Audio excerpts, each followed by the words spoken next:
नमस्कार, स्वागत है आप सभी का सिलसिला बाजारों का में। मैं हूं आपके साथ अखिलेश राठी और आज हफ्ते के पहले कारोबारी दिन हम बात करने जा रहे हैं एग्री और नॉन एग्री कमोडिटीज के बारे में। हम आपको बताएंगे कि आज के कारोबारी सत्र में कौन सी कमोडिटी किस भाव पर खुली है और किस भाव पर कारोबार करती हुई नजर आ रही है, किस कमोडिटी में कितनी तेजी और मंदी देखने को मिल रही है। सबसे पहले शुरुआत करेंगे यहां से नॉन एग्री कमोडिटीज में सोने और चांदी में। तो अंतरराष्ट्रीय बाजार की बात करें तो इस वक्त सोना $1863 पर लगभग 0.25% की तेजी के साथ कारोबार करता हुआ नजर आ रहा है। वहीं बात करें अगर चांदी की, तो चांदी में बढ़िया चमक देखने को मिल रही है और इसी चमक के साथ चांदी $28 पर कारोबार करती हुई नजर आ रही है अंतरराष्ट्रीय बाजारों के अंदर। और अंतरराष्ट्रीय बाजारों में चांदी के अंदर इस वक्त लगभग 7% की तेजी देखने को मिल रही है। आपको बता दें कि सोना और चांदी आज हफ्ते के पहले कारोबारी दिन बढ़त के साथ ही हरे निशान पर कारोबार करते हुए नजर आ रहे हैं। वहीं बात करें अगर बीते सत्रों की, तो बीते सत्र में हमने देखा था कि सोने और चांदी के अंदर एक हल्का फुल्का उठापटक वाला माहौल देखने को मिला था, लेकिन आज हफ्ते के पहले कारोबारी दिन सोना और चांदी अच्छी बढ़त के साथ कारोबार करते हुए नजर आ रहे हैं। वहीं बात करें अगर एमसीएक्स गोल्ड की, तो एमसीएक्स गोल्ड इस वक्त 49,168 के स्तर पर कारोबार करता हुआ नजर आ रहा है और गोल्ड के अंदर इस वक्त लगभग ₹72 की तेजी देखने को मिल रही है घरेलू वायदा बाजारों के अंदर। वहीं बात करें अगर चांदी की, तो चांदी भी घरेलू वायदा बाजारों के अंदर इस वक्त बढ़त के साथ ही कारोबार करती हुई नजर आ रही है और चांदी के अंदर इस वक्त लगभग 73,000 के दायरे में कारोबार होता हुआ नजर आ रहा है 5% की तेजी के साथ। आपको बता दें कि वायदा और घरेलू बाजार में दोनों के अंदर ही चांदी के अंदर एक शानदार तेजी देखने को मिल रही है। इस वक्त हमारे साथ जुड़ी हुई है बाजार की जानकार रूपा मेहता जी। आइए उनसे जान लेते हैं कि आज के कारोबारी सत्र में सोने और चांदी में ये जो तेजी देखने को मिल रही है, ये क्यों देखने को मिल रही है और आगे क्या ये तेजी कायम रहती है और यहां से सोने और चांदी में क्या करके चलना चाहिए। रूपा जी, बहुत बहुत स्वागत है आपका मार्केट टाइम्स टीवी पर। जी शुक्रिया। जी रूपा जी, बीते सत्रों में हमने देखा था कि सोने और चांदी के अंदर उठापटक वाला माहौल देखने को मिला था काफी ज्यादा। पूरा हफ्ता भर ही सोने और चांदी के अंदर उठापटक देखने को मिली थी। वहीं आज हफ्ते के पहले कारोबारी दिन हम देख रहे हैं कि सोना और चांदी दोनों ही चमक के साथ बढ़त के साथ हरे निशान पर कारोबार करते हुए नजर आ रहे हैं, वह घरेलू में भी और अंतरराष्ट्रीय बाजारों के अंदर भी। तो अब यहां से चांदी और सोने का बाजार आप कहां तक देखती हैं, यहां से कितनी तेजी और देखने को मिल पाएगी? देखिए, आज सोने और चांदी के अंदर एक ज़बरदस्त बाइंग जो है वो एक बार फिर से इनिशिएट जी। होती हुई दिखाई दी है। दरअसल यूएस में पैकेज को लेकर उम्मीदें बढ़ गई हैं। इस वजह से एक सपोर्ट मिला है और इसके चलते ही सोने और चांदी के अंदर एक तेजी का रुझान बना है। ओवरऑल अगर देखा जाए तो बाजार पॉजिटिव ही है और दूसरा आज बजट है, बजट के ऊपर भी सबकी निगाहें रहेंगी। जी। आज किस तरीके का बजट पेश होता है उसके ऊपर भी बहुत कुछ डिपेंड करेगा। लेकिन आज वाला दिन जो है काफ़ी उठा-पटक वाला दिन हो सकता है सोने और चांदी के लिए। फिलहाल के लिए बाइंग है सोने और चांदी के अंदर और अपसाइड मोमेंटम जो है वो कंटिन्यूशन में रह सकता है।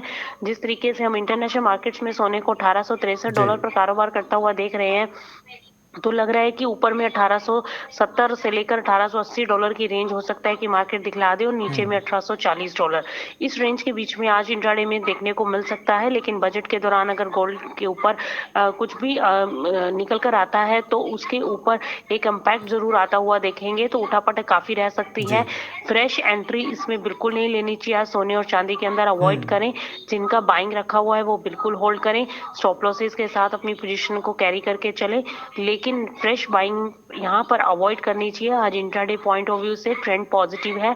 बाय ऑन डिप की स्ट्रेटजी कोई फिर भी रखना चाहे तो रख सकता है, लेकिन बाजारों के अंदर काफी रिस्की वाला माहौल देखने को मिल सकता है। आज बाजार जी। काफी उठापटक दिखा सकते हैं, तो इसीलिए जिनकी पोजीशन है वो अपनी पोजीशन को होल्ड करके 49,000 के स्टॉप लॉस के साथ चल सकते हैं। और फ्रेश बाइंग भी अगर किसी को करना है तो 49,000 का ही स्टॉप लॉस है, वहां पर आप कर सकते हैं। एक्सपायरी भी है गोल्ड की वायदा के अंदर, तो उसको भी ध्यान में रखना है। 5 फरवरी की एक्सपायरी है, तो इसलिए बड़ा सोच समझ कर ट्रेड करें, बहुत ज्यादा लंबी पोजीशनें होल्ड ना करें।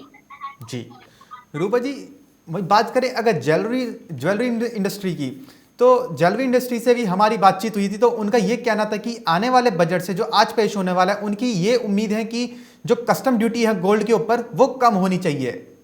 तो अगर ऐसा होता है, कस्टम ड्यूटी सोने के ऊपर कम हो जाती है, तो इससे सोने की कीमतों पर कितना प्रभाव देखने को मिल पाएगा?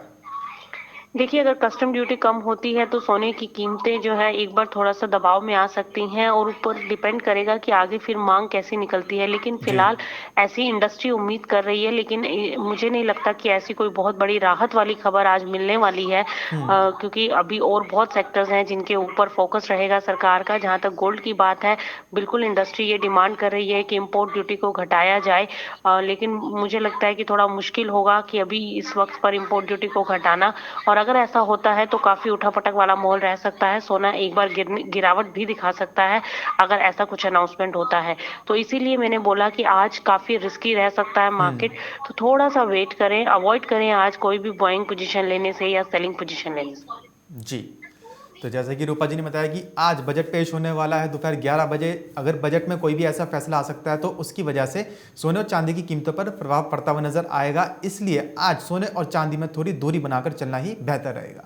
वहीं रूपा जी, अगर बात करें कच्चे तेल की, तो हम देख रहे हैं WTI और ब्रेंट दोनों ही बढ़त के साथ अंतर्राष्ट्रीय बाजार में कारोबार करते हुए नजर आ रहे हैं। तो आज कच्चे तेल में क्या रणनीति रहेगी, क्या लेवल्स देखने को मिल पाएंगे हफ्ते के पहले कारोबारी दिन? देखिए, कच्चा तेल अभी थोड़ा-सा रेंज बाउंड एक्टिविटी दिखा रहा है, कोई बहुत ज़्यादा अभी तेज़ी वाला माहौल बनता हुआ भी नहीं दिख रहा और गिर भी नहीं रहा है। तो एक रेंज बाउंड है, जैसे कि मैंने पहले भी बताया था कि $50 से लेकर $53 के बीच घूमता हुआ नज़र आ रहा है और आज भी वही रेंज है।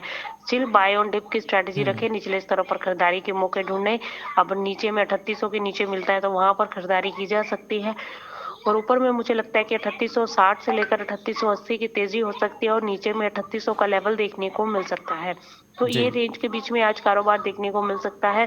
3780 के स्टॉप लॉस के साथ इंट्राडे प्रोस्पेक्टिव से क्रूज के अंदर आज बाइंग करके चल सकते हैं। जी।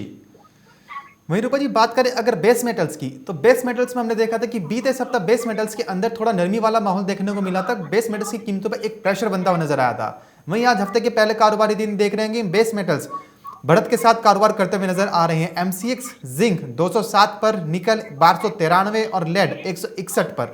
तो आज बेस मेटल्स में क्या ट्रेंड रहेगा और क्या लेवल्स देखने को मिल पाएंगे? देखिए, बेस मेटल में ट्रेंड तो अखिलेश लॉन्ग टर्म पॉजिटिव ही है। लगातार बाजार तेजी दिखा रहा था, उसके बाद से हमने एक गिरावट देखी थी जो कि हम एक्सपेक्ट कर रहे थे कि बाजार वापस में नीचे 580 तक कॉपर का स्पेशली जा सकता है, जी। जिस तरीके का डाउनसाइड आया था। लेकिन वहां से वापस से बाजार जो है 600 के नीचे सस्टेन नहीं हो पा रहा है। अब वापस से वहां से रिकवरी करता हुआ दिखाई दे रहा है, वापस से उठता हुआ नजर आ रहा है। और अगर 600 के ऊपर की क्लोजिंग आ जाती है तो वापस से तेजी आएगी और जो कि 620 तक हो सकती है। इंट्राडे प्रोस्पेक्टिव से 592 के स्टॉप लॉस के साथ फरवरी वायदा में कॉपर के अंदर बाय करके चल सकते हैं। सेम एज इट इज निकल के अंदर भी 1280 के स्टॉप लॉस के साथ बाइंग पोजीशनें बनाई जा सकती है और ऊपर में 1320 तक, अगर अब 1300 के ऊपर निकलता है तो 1320 तक के लेवल्स देखने को मिल सकते हैं। वहीं अगर बात जिंक की जाए तो जिंक में भी 210 तक के स्तर संभव है, फरवरी वायदा दिखा सकता है। सेम एज इट इज अगर लेड की बात करें तो लेड में भी पॉजिटिव मोमेंटम है। अगर ये तेजी बरकरार रहती है, वापस से यहाँ से खरीदारी आती है तो 162 तक लेड भी ऊपर जाता हुआ दिखाई दे सकता है।